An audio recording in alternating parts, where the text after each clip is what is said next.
With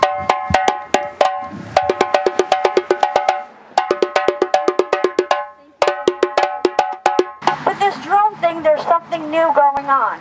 We don't have a draft, so we can keep it secret. We are claiming zero casualty warfare, namely the drones. We're hiring a lot of mercenaries.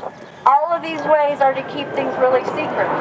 London Sunday Times announced, and it was picked up by many other press outlets, I don't believe the Des Moines Register was one of them, that a hacker had, Daesh, ISIS-affiliated hackers released a hit list of U.S. drone pilots.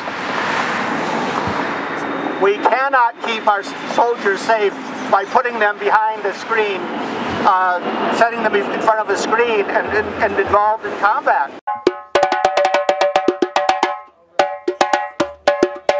We're going to keep on saying Iowa must not pilot MQ-9 drones. We have no business assassinating people 7,000 miles away.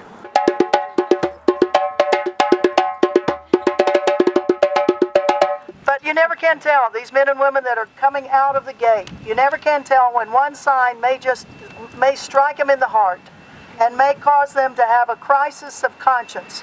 A crisis of conscience that will demand that they stop any sort of association with this assassin drone program.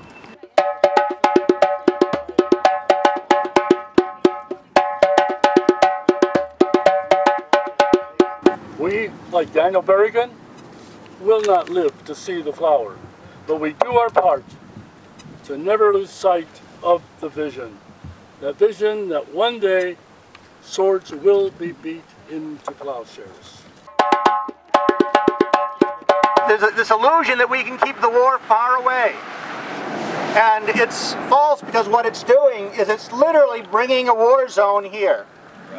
And that was announced April 11th. The Secretary of Air Force Public Affairs sent a press release that said this: Air Force Chief of Staff General Mark A. Welsh III authorized RPA drone air crews to log combat time when flying aircraft within designated hostile airspace, regardless of the crew's physical location. At a place where people are, the physical location where somebody is involved in combat is a combat zone. You don't need to be an international lawyer to understand that. And combat zones are legitimate targets.